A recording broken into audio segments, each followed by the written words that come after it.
1/r² का इंटीग्रेशन तो बताओ। 1/r² is r⁻²। x⁻n का फॉर्मूला क्या था? x⁻n+1/n+1। तो r⁻², तो r⁻² +1/-2+1, r⁻−1/-1 -1/r, r1 से r2, so -gme/m, minus minus हटाइए तो प्लस कर दो, 1/r2 -1/r1, ये हो गया बाकी। समझा?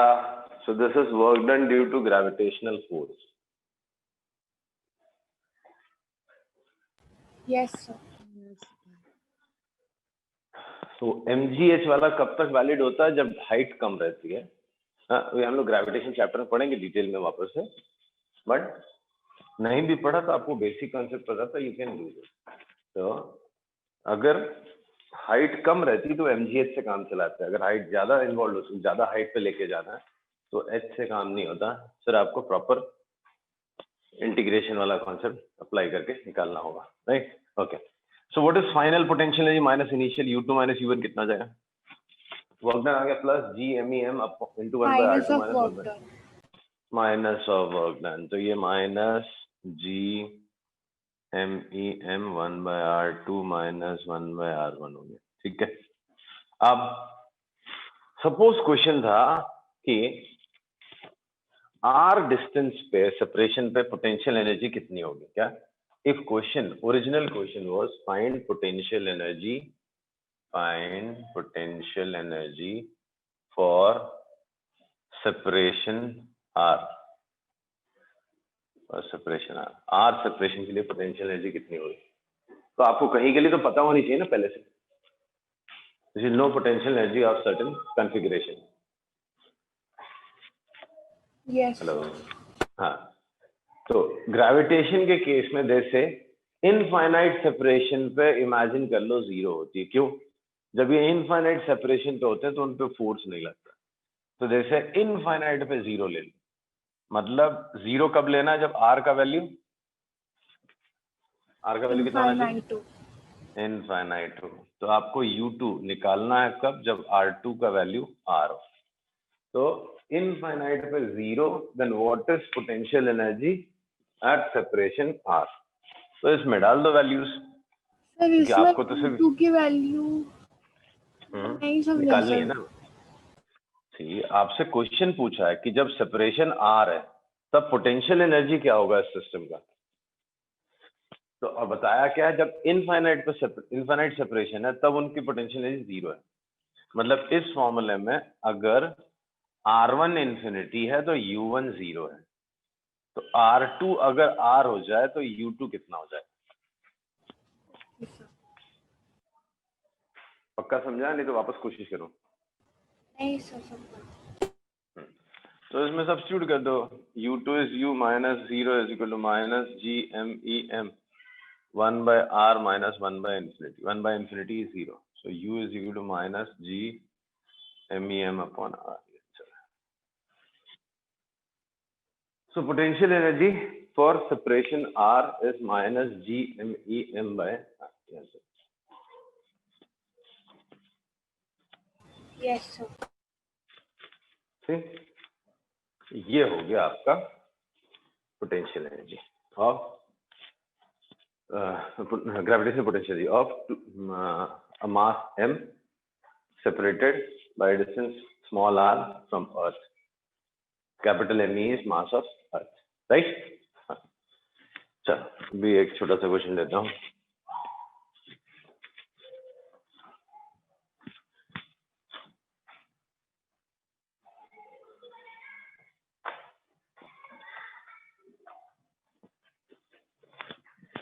सपोज दिस इज ग्राउंड, एक क्वेश्चन देता हूँ मैं। एक ग्राउंड है, ठीक है। यहाँ पे अगर कोई मास रखा हुआ तो उसकी पोटेंशियल एनर्जी जीरो लेनी आती है, ठीक। ग्राउंड है, potential energy, gravitational potential energy of any object kept on ground should be taken as zero. तो यहाँ पे ग्रेविटेशनल पोटेंशियल एनर्जी किसी छोटे से मास की जीरो है। तो एक ऑब्जेक्ट है जिसका मास m है एंड हाइट इज L, इसकी पोटेंशियल एनर्जी कितनी है? If there is an object of mass m kept on ground, point object ground पर रखा हुआ, तो potential energy is 0. So what is gravitational potential energy of this object?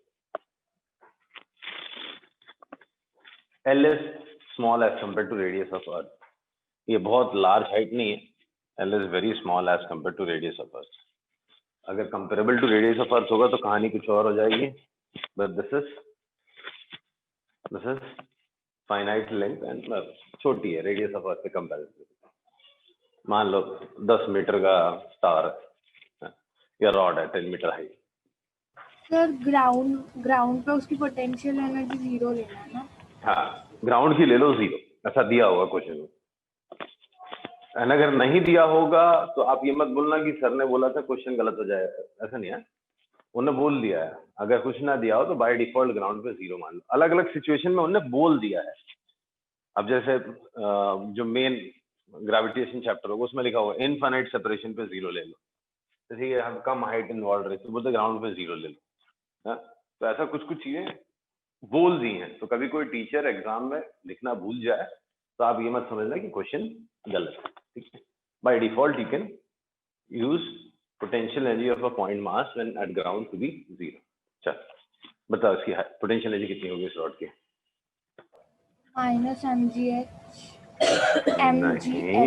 -mgh नहीं.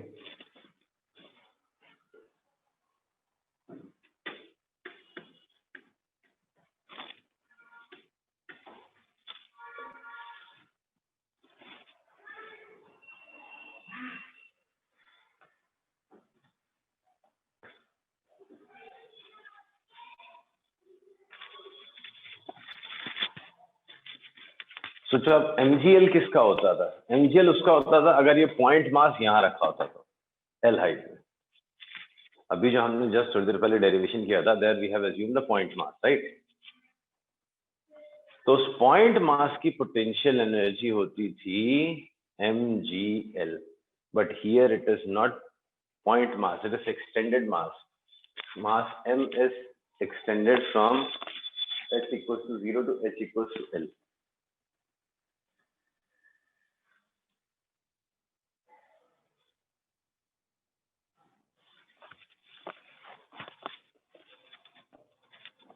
Sir ये आपने क्या बोला नहीं समझा. mgl आप बोल रहे हो. mgl का मतलब होता है टोटल मास जो है L हाइट पे रखा हो, राइट? Yes sir. अगर ये पॉइंट मास होता यहाँ रखा होता तो mgl होता. बट इसमें तो कुछ मास नीचे है कुछ मास ऊपर है, सब L हाइट पे थोड़ी ना.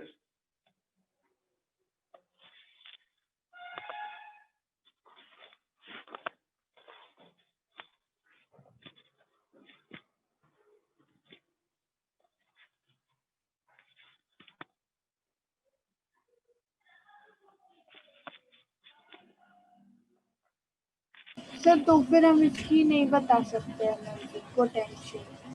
बता सकते हो, मैंने बोला ना राउंड पे 0 है ना.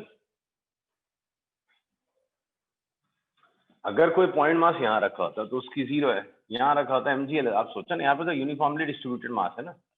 थिन यूनिफॉर्म रॉड है. थिन में नहीं रहा तो यूनिफॉर्म रॉड है.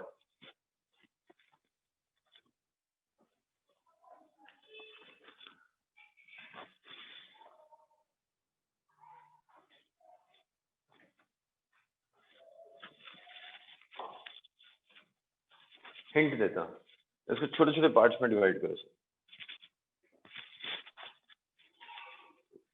y हाइट पे dy थिकनेस का एक एलिमेंट लेके उसका पोटेंशियल एनर्जी निकालो, फिर इंटीग्रेट कर दो.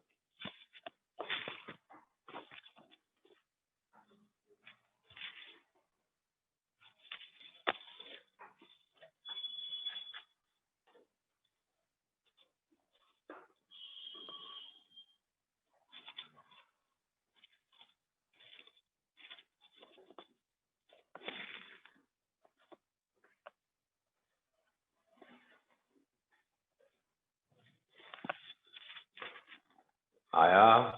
सर लिमिट्स कहाँ से डालेंगे? 0 से L तक. y की वैल्यू 0 से L तक आएगी. y हाइट पे dy थिकनेस है, इसका मास dm है। हाँ।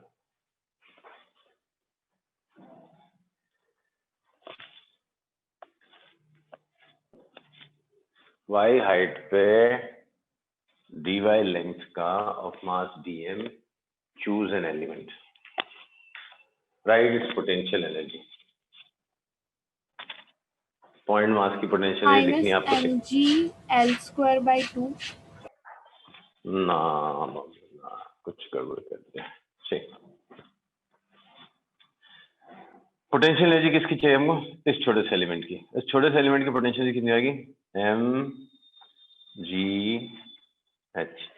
अभी सीखा ना हमने, पॉइंट मास अगर ग्राउंड पे रखा उसकी पोटेंशियल 0 है, तो h हाइट पे रखा होगा तो mgh, तो उसका मास एलिमेंट का dm ले गया, ग्रेविटी g, हाइट y हो गई, right? Now how many variables are there in this question?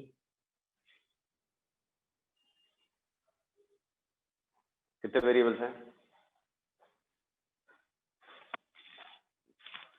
du में कितने वेरिएबल्स हैं यहाँ पे?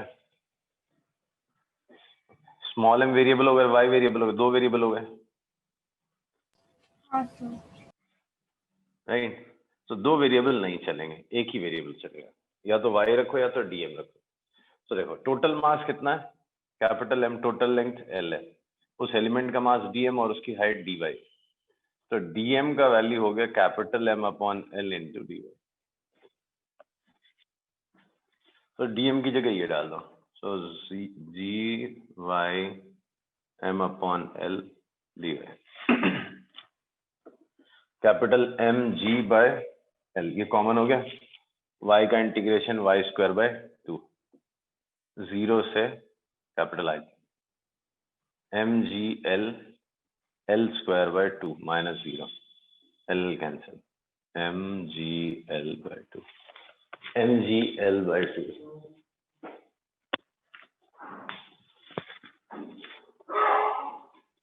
सर आपने वो जो m/l is equal to dm/dy वाला नहीं समझा। मास पर यूनिट लेंथ बोलते हैं इसको, यूनिफॉर्म रॉड है, total mass is m, total length is L, तो m/L, इसका mass is dm upon height is dy, तो capital M by capital is dm/d। Sir फिर पोटेंशियल एनर्जी -mgl/2 होगी। क्यों प्लस mgl/2? बस यही आंसर है, क्यों नहीं समझ पा रहे हो? यहाँ पे वर्क डन थोड़ी ना निकाला मैंने कि इसको यहाँ ले जाने में वर्क डन कितना हुआ, ये तो ऑलरेडी पोटेंशियल एनर्जी का फॉर्मूला लिखा हुआ है ना आपने। अगर यहाँ पे h 0 हो तो पोटेंशियल एनर्जी, सॉरी h यहाँ पे 0 है तो h हाइट पे mgh होती है, ऑलरेडी निकाला ना। Okay sir. पक्का समझा? बढ़ जाऊं आगे? Yes sir.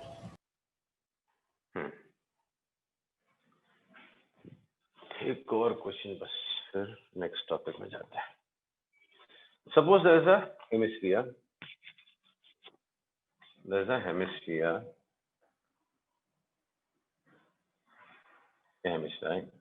एंड इसके टॉप पे एक chain of length L length की चेन टाइप की, इसकी पोटेंशियल एनर्जी निकालनी है, ऐसा समझा क्वेश्चन? एक हेमिस्फीयर है, ये ग्राउंड पे है, यहाँ पे अगर कोई पॉइंट मास होता है तो उसकी पोटेंशियल एनर्जी 0 थी। इसके रिस्पेक्ट में एक चेन है जिसका मास m है, लेंथ L है, इसके टॉप से सस्पेंड किया हुआ है, ऐसे गिर रही है, राइट? तो इसकी पोटेंशियल एनर्जी क्या होगी? कुछ ऑब्जेक्ट सर, थोड़ा सा मास इस साइड पे, थोड़ा इस साइड पे, थोड़ा इस साइड, 2 वेरिएबल पोटेंशियल एनर्जी, हर एक पार्ट, हर एक पॉइंट की अलग होगी, तो आपको पूरे इसकी बतानी है चेन की पोटेंशियल एनर्जी।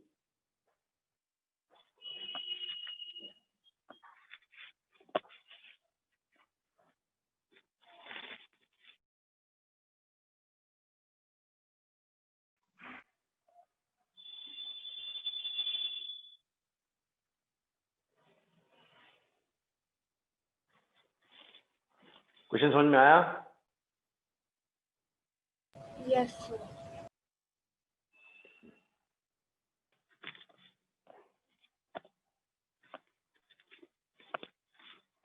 चलो हिंट देता हूँ, ठीक है। अब डिफरेंशियल एलिमेंट इस कर्व दो तरीके से होते हैं, या तो कार्टेशियन कोऑर्डिनेट्स के टर्म्स में ले लो या रेडियल कोऑर्डिनेट्स में। तो ये एक एलिमेंट ले लो थीटा एंगल पे, थीटा एंगल पे डी थीटा विड्थ का एंगुलर विड्थ है, ऐसा ये छोटा सा एलिमेंट, ये रेडियस है आर। इस एलिमेंट की पोटेंशियल एनर्जी निकालो, मास dm है, एंगल डी थीटा है, ये हाइट सोचो, इसकी पोटेंशियल एनर्जी कितनी होगी, फिर आप इंटीग्रेट कर लेना।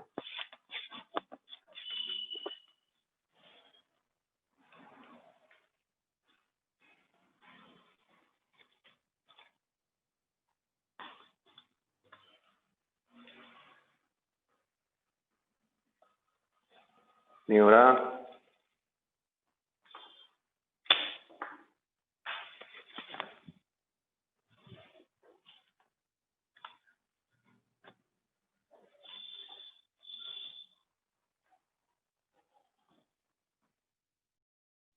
करूं बोर्ड में? चलो, ये एलिमेंट का पोटेंशियल नहीं बताओ, ये कितने हाइट पे ग्राउंड से? ये छोटा सा एलिमेंट दिखा रहा ना, आर थीटा एंगल से D theta width, angular width D theta, ये एलिमेंट हाइट कितना है उसका ग्राउंड से? This is R, this is angle theta.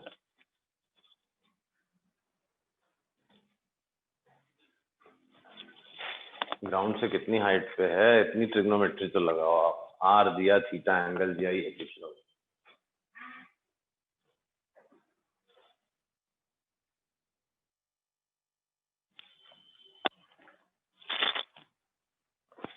Are cos theta, R cos theta height हो गई, राइट। यहाँ से अगर मैं देखें, this is R, this is theta, this is R cos theta, तो D U is mass into G into R cos theta. DM फिर नहीं पता है मुझे, राइट। तो यू मुझे सीधा इंटीग्रेट करना, बट डीएम नहीं पता। तो देखो टोटल मास कितना है, capital M, total length L, इसका मास डीएम और इसका लेंथ आर डी थीटा है, इसका length R radius, theta is angle, तो आर डी थीटा, याद है length of arc is radius into central angle, S is equal to R theta. तो यहाँ पे length DL is R D theta,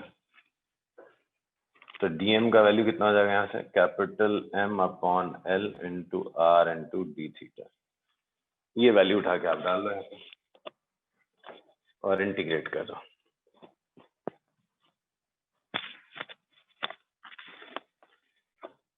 So DUS GR cos theta capital M L R D theta.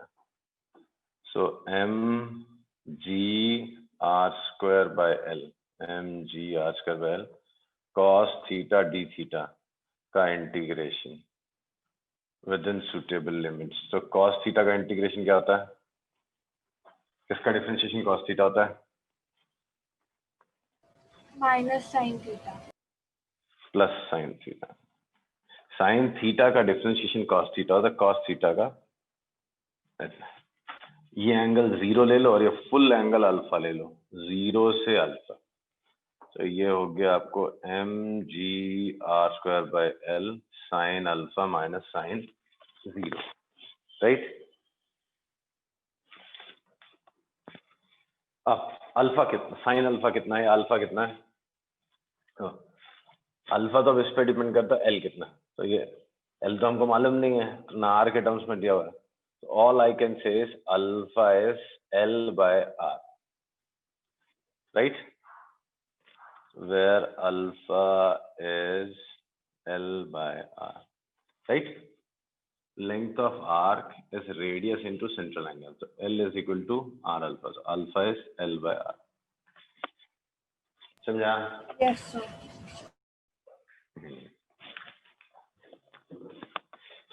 नहीं समझ में आया तो पूछ लो, मैं वापस एक्सप्लेन करता हूँ, नहीं तो नेक्स्ट टॉपिक पे जाते हैं।